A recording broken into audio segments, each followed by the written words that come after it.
नमस्कार दोस्तों, job alert channel पर आप सभी का स्वागत है।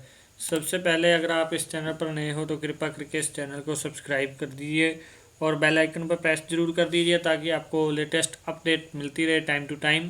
और इस चैनल पर अगर आप पहले से जुड़े हुए हो तो ज़्यादा से ज़्यादा चैनल को शेयर करें ताकि हमारा भी हौसला बढ़े और अप टू डेट, चाहे एक दिन में 5-5 पोस्टें 10-10 खुले तो डेली डेली अपडेट कर सके। ये तभी हो सकेगा जब आप हमारा सहयोग दोगे, जब आप पूरा हमें सहयोग दोगे, ज़्यादा से ज़्यादा शेयर करोगे, ज़्यादा से ज़्यादा लाइक करके हमें इंटरेस्ट दिखाओगे। ठीक है जी। अब आप बात कर लेते हैं जो कि आपको इसके नेम से ही पता लग गया होगा। दिल्ली में आरसीआई स्टेनो ड्राइवर एमटीएस और अदर वैकेंसीज निकली हुई हैं जिसकी पूरी प्रॉपर इंफॉर्मेशन देंगे। पूरी कैसे फॉर्म भरना है, कहाँ भरना है, कैसे फिलअप करना है, सारी इंफॉर्मेशन ये इसकी वीडियो में देंगे। इसलिए मैं यही रिक्वेस्ट करूँगा सभी कैंडिडेट से, कोई भी कैंडिडेट इसको स्किप ना करे क्योंकि आपके एक स्किप से आपकी इम्पोर्टेंट इंफॉर्मेशन मिस हो सकती है जी। चलो अब आप बात करते हैं जो कि आरसीआई में rehabilitation council of India RCI India new Delhi में निकली हुई हैं पोस्टें। ठीक है जी। स्टेनोग्राफर, ड्राइवर, एमटीएस और अदर रिक्रूटमेंट निकली है। ऑफलाइन फॉर्म है सारे और एडवर्टाइज का नाम है 1/2021। ये एडवर्टाइज नोट कर लीजिए, 1/2021। ये आगे जाके जब आप फॉर्म फिलअप करोगे तो आपके काम आएगी। ये ऑफलाइन फॉर्म है, वहाँ पे आपको एडवर्टाइज नंबर लिखना होगा 1/2021। अब आप बात कर लेते हैं फॉर्म स्टार्ट होएगी 16 अक्टूबर को ये फॉर्म स्टार्ट हुए हैं और इसकी लास्ट डेट 29 अक्टूबर है। इसकी लास्ट डेट 29 अक्टूबर है जी, सॉरी 29 नवंबर है। बहुत पड़ी है बट आप इसका वेट मत कीजिए क्योंकि कई बार बीच में छुट्टी आ जाती है, जैसे कोई हॉलीडेज आ गए तो पोस्ट रुक जाती है उतना टाइम। इसलिए मैं यही रिकमेंड करूँगा भी आप इस डेट का वेट मत कीजिए। इसमें कोई भी फीस नहीं है, सबसे बड़ी बात इसमें कोई भी फीस नहीं है। और उससे भी बड़ी बात इसमें आपका सिर्फ इंटरव्यू बेस होगा। पूरी इन्फॉर्मेशन इसमें दूंगा, पूरी इन्फॉर्मेशन। वीडियो को एंड तक जरूर देखिए, कोई भी स्किप करने की कोशिश ना करे। ये लास्ट डेट इसकी 29 नवंबर है और फॉर्म शुरुआत इसकी 16 अक्टूबर से हो चुकी है। आप फिलअप कर सकते हो, पूरा प्रोसेस भी बताएंगे। इसमें कोई भी फॉर्म की फ़ीस नहीं है, सारे का सारा ऑफलाइन फॉर्म है। और इसमें प्राइवेट सेक्रेटरी के लिए 18 से 56 साल एज मांगी है।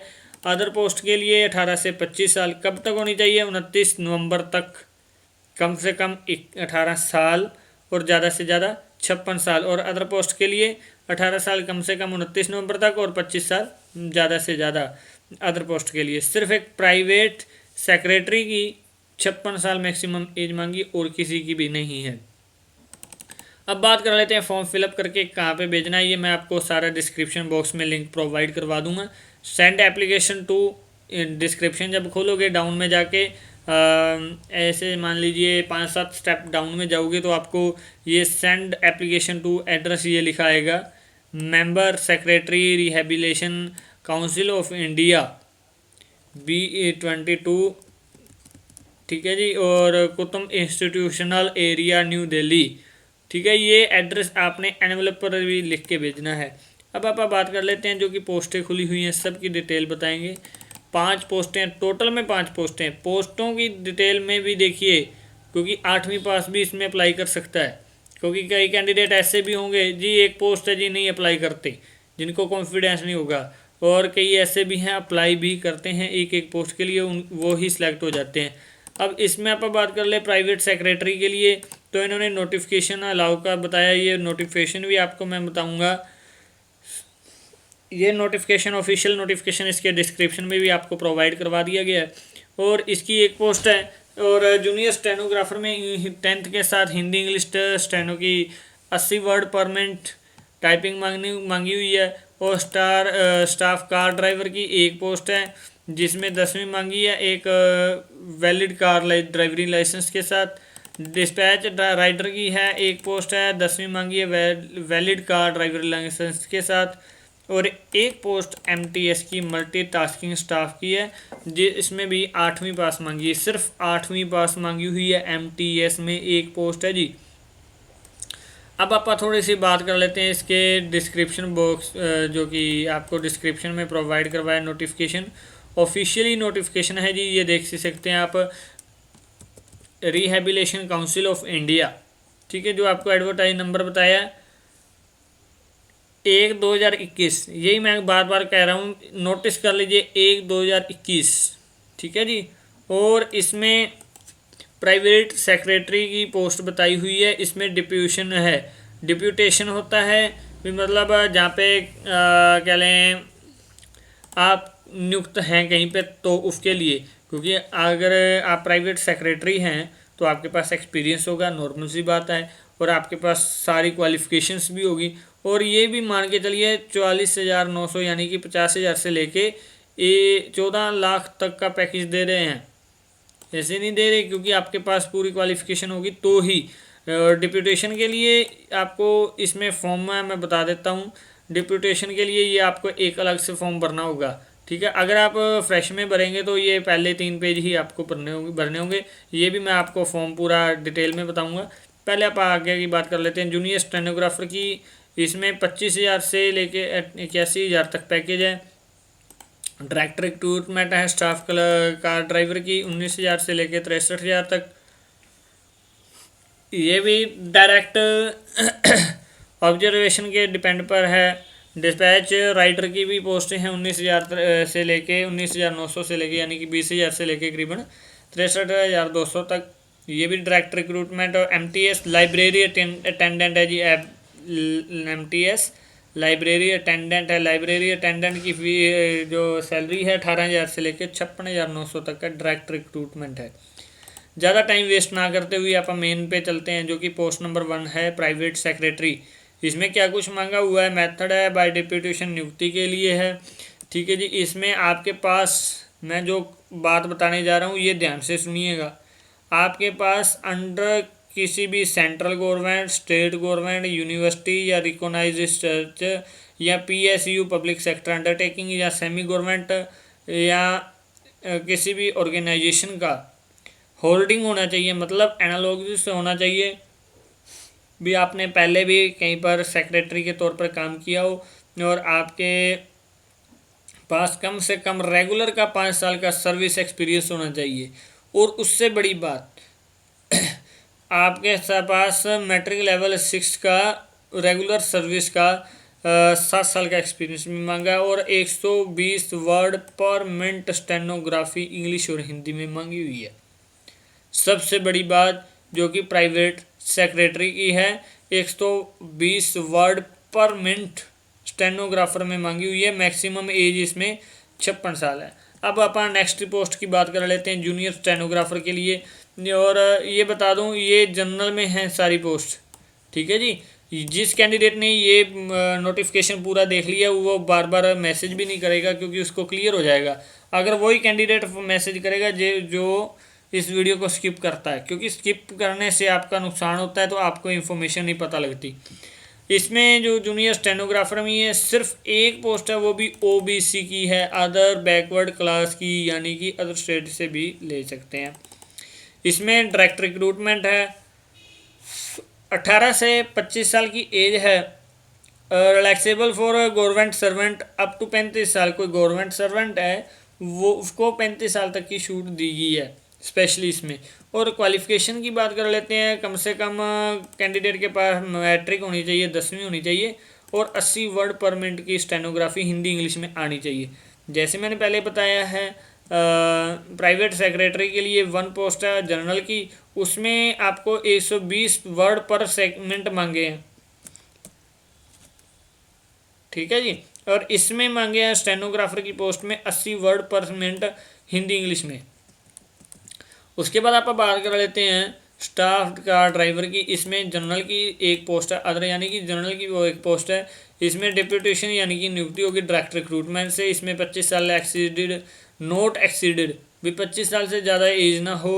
और ये आपको closing date offer application form expect the closing date prescribed rising in. हाँ, जो कैंडिडेट एज लिमिट सबके लिए कैंडिडेट इन स्टेट्स का डिस्ट्रिक्ट का होना चाहिए, उसकी ही एज काउंट होगी, अदरवाइज नहीं होगी। और उसके बाद आप बात कर लेते हैं क्वालिफ़िकेशन की। क्वालिफ़िकेशन 10th मांगी हुई है, कम से कम 10th होनी चाहिए। Possession of a valid driving licence motor cars का होना चाहिए, एक कैंडिडेट के पास ड्राइवरी लाइसेंस भी होना चाहिए। नॉलेज ऑफ मोटर मैकेनिक यानी कि व्हीकल की नॉलेज होनी चाहिए। और 3 साल का experience as a home guard civil volunteer से होना चाहिए। ठीक है जी, आपके पास 3 साल का experience as a home guard का होना चाहिए और 3 साल का या फिर सिविल वॉलंटियर का होना चाहिए, ज़रूरी है। इसके बिना आप इसके लिए एलिजिबल नहीं होंगे। अब आप बात कर लेते हैं डिस्पैच राइडर की। इसमें भी जनरल की एक पोस्ट है जो कि डायरेक्टर रिक्रूटमेंट है। 25 साल एज मैक्सिमम मांगी हुई है, सेम सारा प्रोसेस है। इसमें बस एक चीज़ है जी, इसमें क्वालिफ़िकेशन जो मांगी है 10वीं मांगी है और ड्राइवरी लाइसेंस भी मांगा, मोटर व्हीकल का और ऑटो रिक्शा का, दोनों में से कोई भी वो चलेगा। और नॉलेज होनी चाहिए मोटरसाइकिल और ऑटो रिक्शा मशीन के बारे में। और एक्सपीरियंस भी मांगा है, सेम एक्सपीरियंस है, बट इसमें होमगार्ड के साथ सिविल डिफेंस वॉलंटियर का मांगा हुआ है एक्सपीरियंस। अब एमटीएस की बात कर लेते हैं जो कि लास्ट पोस्ट है। एमटीएस में जनरल की एक पोस्ट है सिर्फ। ठीक है जी, इसमें भी 25 साल एज मांगी हुई है और इसमें मिडल मांगी है। मिडल क्या लें, 8वीं पास मांगी हुई है। 8th पास जो कि मैंने पहले भी आपको इसमें बता दिया, 8वीं पास का ये फॉर्म है एमटीएस का। एमटीएस के 2 साल का एक्सपीरियंस मांगा है, लाइब्रेरी ऑफ रिप्यूट, लाइब्रेरी का एक्सपीरियंस मांगा हुआ है संभालने का। ठीक है जी, अब आप बात कर लेते हैं फॉर्म फिलअप करके देने की। इसमें ये आप जनरल कंडीशंस पूरी पढ़ सकते हो, मैंने सारी पढ़ी हैं, मैं आपको बता रहा हूँ। ठीक है जी, और आपने जो जो आपके पास एक्सपीरियंस है, सर्टिफिकेट है, जिस पोस्ट के रिगार्डिंग करना है। कोई कैंडिडेट कहता है जी मेरे को पता नहीं लगा, वीडियो को बैक करके चेक कर सकता है। ठीक है जी, और वीडियो को बैक करके चेक कर सकता है या इसके डिस्क्रिप्शन बॉक्स में से ये पीडीएफ डाउनलोड करके पूरी रीड कर सकता है, अगर रीड करने के कैपेबल है तो। दूसरी बात, इसके बाद बात कर लेते हैं जो आप डॉक्यूमेंट लगाओगे। जैसे सैंपल के तौर पर मैं सेक्रेटरी की बात कर लेता हूँ। ठीक है जी, जो पहले आपने प्राइवेट सेक्रेटरी की देखे थे, उसमें मान लीजिए सेक्रेटरी के पास रेगुलर बेस का एनालॉग है, वो साथ में लगाएगा। अपना जो एजुकेशन है, जो प्राइवेट सेक्रेटरी के सर्टिफिकेट है वो देगा, साथ में अपना एनालॉग होल्डिंग लगाएगा और 5 साल का एक्सपीरियंस एक लगाएगा, 7 साल का एक लगाएगा और 120 वर्ड पर मिनट इसका उसको भी सर्टिफिकेट देना पड़ेगा। और अपनी एज का, कास्ट का, सब कुछ उसको रेजिडेंस का प्रूफ देना पड़ेगा। ये सारे लगा के, सिर्फ लगाने ही नहीं है फॉर्म के साथ, और इनको सेल्फ टेस्टेड, यानी कि कईयों को सेल्फ टेस्टेड मीनिंग समझ नहीं आता, मैं और डिटेल में बता देता हूँ। अब फोटोकॉपी करवा ली सबकी और उस पे के ऊपर अपने खुद के साइन भी करने हैं। फोटोकॉपी के ऊपर ओरिजिनल किसी ने नहीं लगाने, फोटोकॉपीज लगानी है, सारी फोटोकॉपियों पर साइन भी करने हैं। ठीक है जी, लास्ट डेट के बाद कोई किसी का भी कोई भी फॉर्म रिसीव नहीं किया जाएगा। ठीक है, और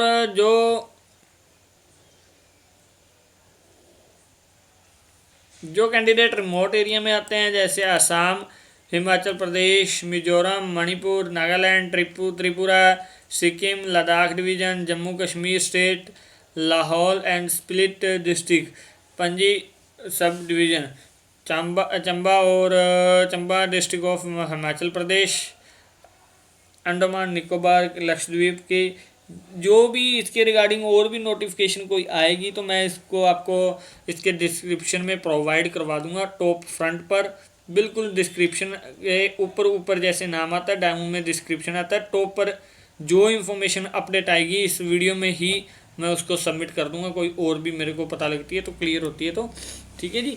बाकी अगर आप किसी भी एरिया में हो तो आप इसके विद इन 45 डेज़ में अप्लाई कर सकते हो, आप किसी भी स्टेट से हो तो। अब आप बात कर लेते हैं जो कि डॉक्यूमेंट आप अगर साथ में नहीं लगाते फॉर्म के तो आपका form will not be consider नहीं किया जाएगा। और पर्सन विद डिसेबिलिटी, दिव्यांग है, the encourage to apply for the post expected for the post of staff car driver के कोई पर्सनल डिसेबिलिटी है, दिव्यांग है और वो इस पोस्ट को अप्लाई करता है तो उसको अपना सर्टिफिकेट भी साथ में देना पड़ेगा।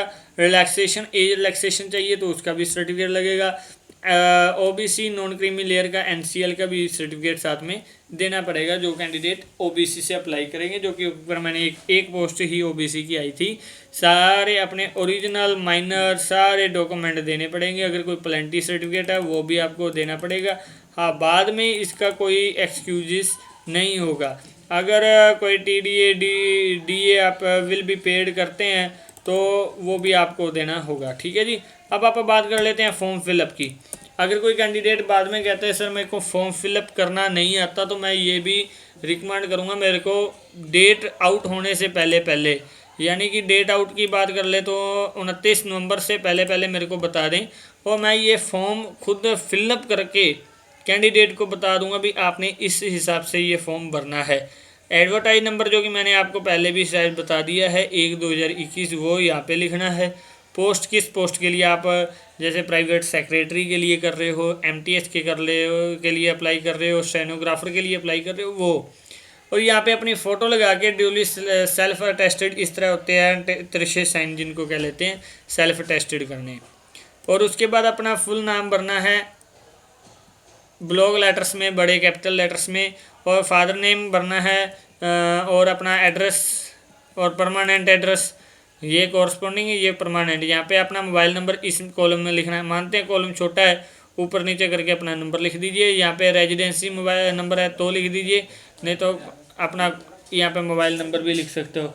कॉन्टैक्ट में ना लिखोगे तो यहाँ पे ये लिख देना, यहाँ पे मोबाइल नंबर लिख सकते हो, वो आपके लिए एलिजिबल रहेगा। और यहाँ पे अपनी मेल आईडी लिख दें। ठीक है जी। और अपनी जो कि डेट ऑफ बर्थ है, डेट ऑफ बर्थ का प्रूफ लगेगा। Self attested copy of 10th class, 10th class का प्रूफ लगेगा ही लगेगा। अगर आप 8वीं तो 8वीं का आपका प्रूफ लगेगा, नहीं तो डीओबी का जो भी सर्टिफिकेट बने हुए हैं वो लगेगा। यहाँ पे मंथ जैसे एज ए सैम्पल के तौर पे बता देता हूँ, 1 जनवरी 1900, मान लीजिए मैं 1999 लिखता हूँ, 01/01/1999। ठीक है जी। इस हिसाब से आपने लिखना। आपकी कैटेगरी कौन सी है, आप किस कैटेगरी के लिए अप्लाई कर रहे हो, एससी से के लिए कर रहे हो, एसटी या ओबीसी अदर के लिए। ओबीसी है तो ओबीसी पर चेक कर निशान साइन कर दीजिए, और अदर है तो जनरल है तो जनरल पर। और उसके बाद बात कर लेते हैं कोई डिसेबिलिटी है तो यस कर दीजिए, नहीं तो नो कर दीजिए। ठीक है जी। और यहाँ पे नो पर चेक करके NA लिख दीजिए। अगर डिसेबिलिटी है तो यस पर चेक करके कितने % डिसेबिलिटी है वो लिखिए। गवर्नमेंट एम्प्लॉई हैं या नहीं हैं, अगर हैं तो किस डिपार्टमेंट में वो लिखिए। एक्स सर्विस हैं, एक्स सर्विसमैन हैं या नहीं हैं, अगर हैं तो यस करके वाई करके, और यहाँ पे पूरी डिटेल अपना पे स्केल, बेसिक पे, नेम ऑर्गेनाइजेशंस लिखनी है। आप नेशनलिटी क्या है, नेशनलिटी हमारी तो इंडियन है, यहाँ पे इंडियन लिखनी है। आपकी क्वालिफिकेशंस कौन सी हैं, जैसे मान लीजिए एग्जामिनेशन पास 8th है, 10th है। अगर आपके पास 8th का सर्टिफिकेट है तो हाँ, जिन्होंने 8th बेस पे अप्लाई ही करना है उनकी अलग बात है, वो तो 8th ही लिखेंगे।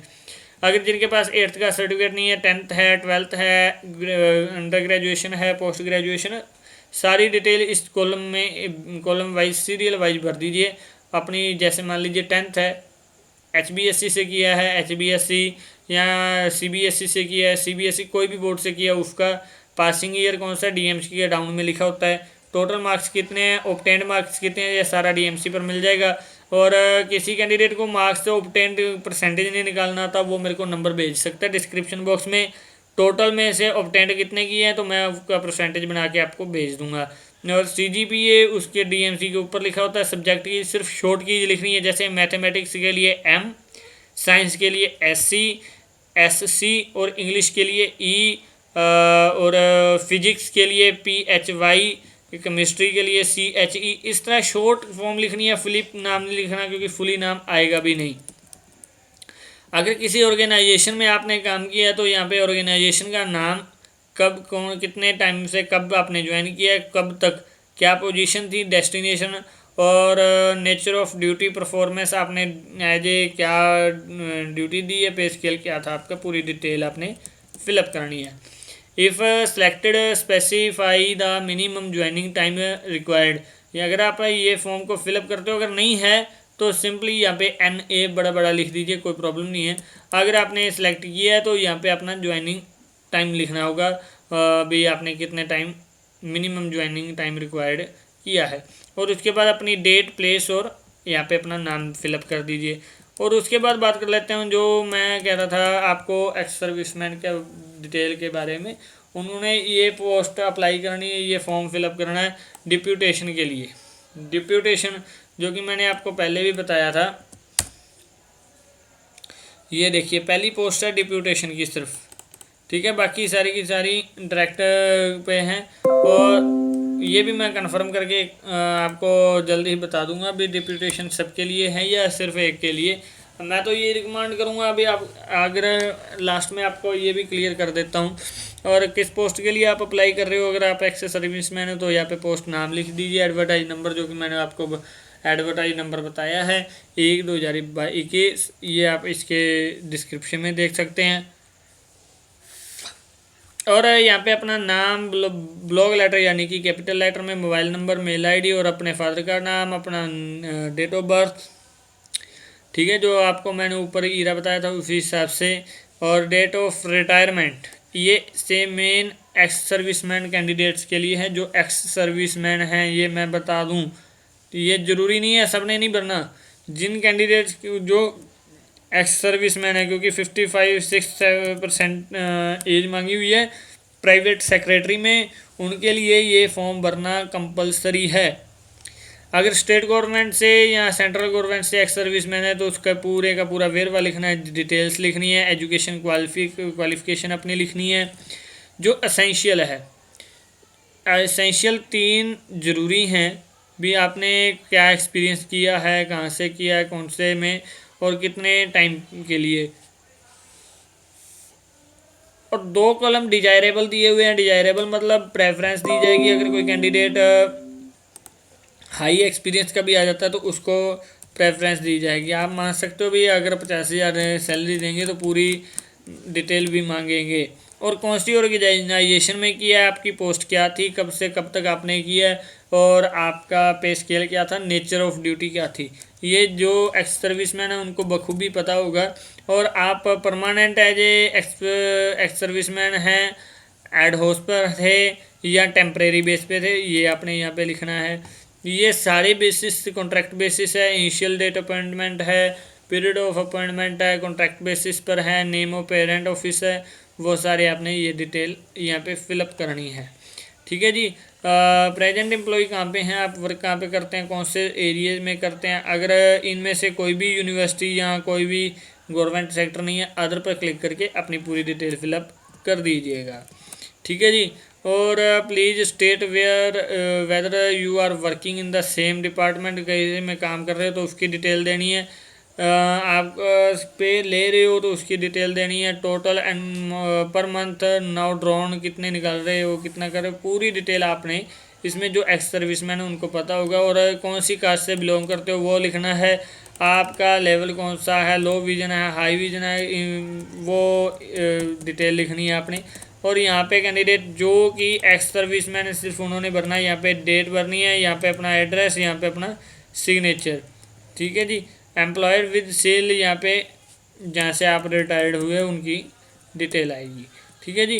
और इसके बाद certificate to be furnished by the employer forwarding authority, जो कि कह लें रिटायर्ड हुए हैं, उन्होंने यहाँ पे ये उस कह लें गवर्नमेंट से या उस डिपार्टमेंट से कंफर्म करवाना है।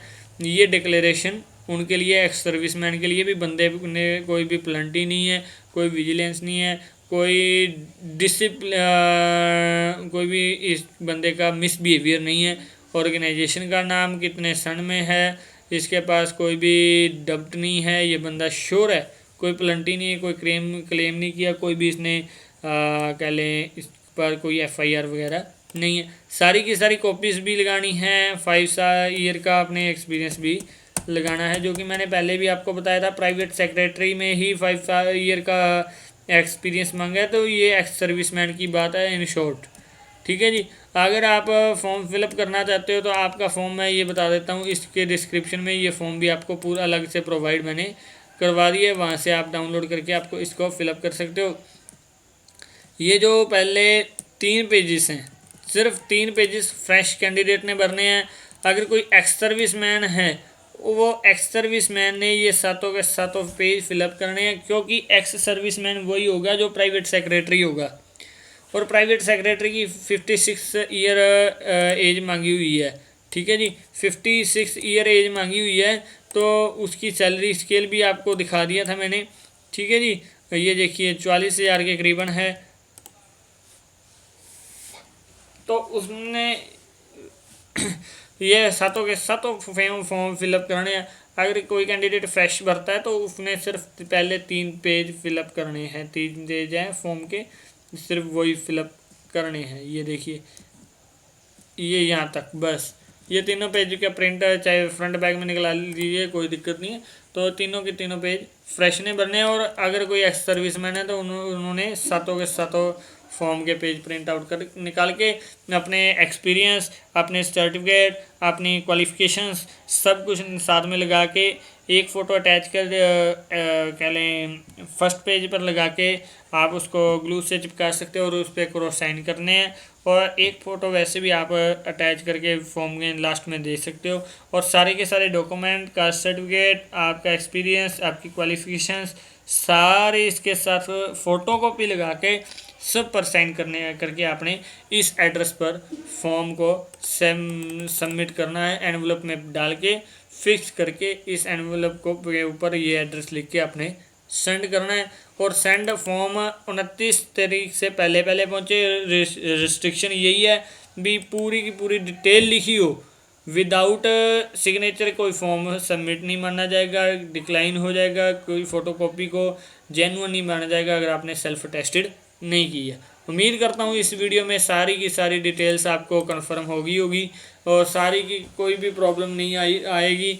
और इन फ्यूचर कोई भी आपको डेमो भी चाहिए तो मेरे को बता दीजिएगा। मैं 29 तारीख से पहले यानी कि मान लीजिए 10 नवंबर से पहले जो मेरे को बता देगा डेमो के तौर पे, मैं आपको फॉर्म भी एज ए सैम्पल फ्रेश के लिए सैम्पल भर के भेज दूंगा और पूरा आपको वीडियो के थ्रू बता भी दूंगा कैसे आपने फॉर्म फिलअप करना है।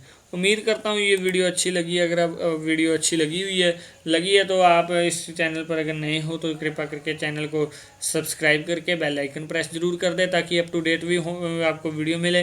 अगर इस चैनल पर पहले से जुड़े हुए हो तो अपने WhatsApp, share chat, Facebook, LinkedIn, Twitter, Instagram, Snapchat, Telegram सभी पर, सभी ग्रुप्स में, सभी सोशल अकाउंट्स के पेजेस पर, सभी सोशल अकाउंट के स्टेटस पर इस वीडियो को ज़रूर लगाएं, ज़्यादा से ज़्यादा शेयर करें ताकि हमारा भी हौसला बढ़े और हम भी अप टू डेट आपके लिए इस तरह की और भी इंफॉर्मेशन ला सकें। उम्मीद करते हैं आप हमारा पूरा सहयोग दोगे और इसीलिए आपको इससे उम्मीद करते हैं नेक्स्ट भी टाइम भी और भी आपके लिए अच्छी वीडियो हम जॉब की लाते रहेंगे। और इसी के साथ आप सभी का धन्यवाद इस वीडियो को देखने के लिए। आपका सभी का बहुत बहुत धन्यवाद। Thank you.